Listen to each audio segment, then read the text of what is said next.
Halo semua, kembali lagi di Wardaya College Online Learning. Di sini kita akan membahas tentang pembentukan bayangan pada cermin lengkung.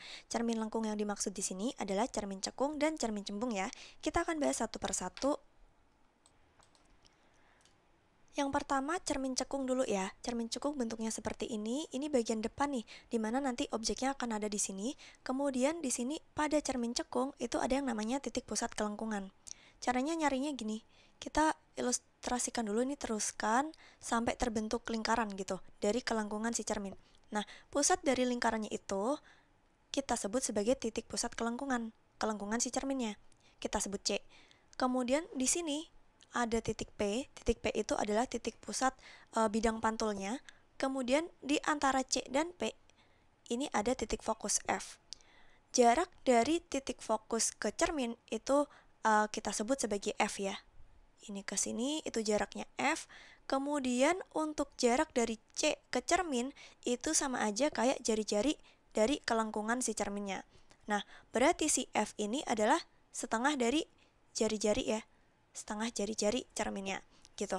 Kemudian di sini kita akan bahas sinar-sinar istimewa yang ada di cermin cekung yang nantinya akan digunakan untuk menentukan bayangan yang terbentuk gitu. Sinar istimewa yang pertama adalah sinar yang datang sejajar sumbu utama. Sumbu utama itu yang warna putih ini ya, yang mendatar.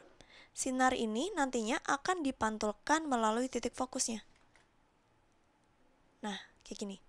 Sedangkan sinar yang datang melalui titik fokus, berarti lewat sini, nanti akan dipantulkan sejajar sumbu utama. Kemudian yang ketiga, sinar istimewanya adalah sinar yang melalui pusat kelengkungan. Jadi yang lewat C. Kalau lewat C, sinarnya itu akan dipantulkan lagi lewat sini. Jadi sejajar sama sinar datangnya. Oke, itu 3 sinar istimewa pada cermin cekung. Untuk cermin cembung bisa kita gambarkan seperti ini ya. Ini bagian depannya sini, jadi seperti perut gitu. Kemudian objeknya nanti ada di sebelah sini. Nah, kemudian sama, nanti kita akan cari untuk titik pusat kelengkungannya. Kita buat lingkaran berdasarkan kelengkungan cerminnya, dan pusat lingkarannya itu namanya titik pusat kelengkungannya C. Kemudian ini titik P sama seperti cermin cekung, kemudian titik fokusnya ada di sini. Nah, jadi bedanya dengan cermin cekung, untuk titik fokus dan titik C-nya dari cermin cembung itu ada di belakangnya cermin malahan, gitu. Kemudian untuk jarak C ke cermin itu sama, R juga. Kemudian jarak dari titik F ke cermin itu F juga. Nah, yang beda nanti untuk sinar istimewanya ya.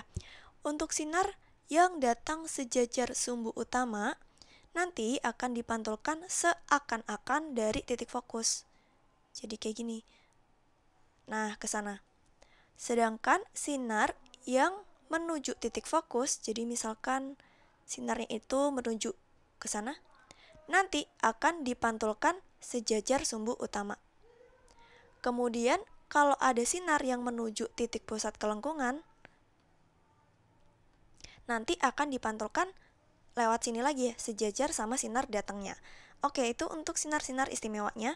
Kemudian untuk jaraknya titik fokus ke cermin itu sama setengah jari-jari cermin juga. Gitu ya. Sekarang kita akan bahas tentang pembentukan bayangannya. Oke, misalkan ini ada suatu objek di depan cermin cekung nih ya. Di depan cermin cekung. Kemudian di sini jaraknya dari objek ke cermin itu SO dan untuk tinggi objeknya itu HO. Kemudian untuk pembentukan bayangannya kita cukup gambarkan sinar-sinar istimewa tadi. Pertama, sinar yang sejajar sumbu utama akan dipantulkan melalui titik fokus, jadi lewat sini. Sedangkan sinar yang datang melalui titik fokus, berarti yang lewat sini, akan dipantulkan sejajar sumbu utama. Jadi pantulannya ke sana. Nah, perpotongan minimal ya, minimal perpotongan 2 sinar istimewa itu akan membentuk bayangannya. Jadi bayangannya ada di sini. Di perpotongan pantulan sinar istimewa.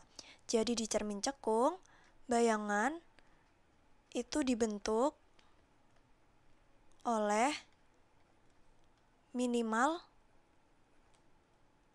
oleh perpotongan minimal 2 pantulan sinar istimewa. Gitu. Oke. Nah, di sini untuk tinggi objeknya, tinggi bayangannya kita sebut HI, tinggi image atau bayangan, kemudian jaraknya dari image atau bayangan ke cermin kita sebut SI, gitu.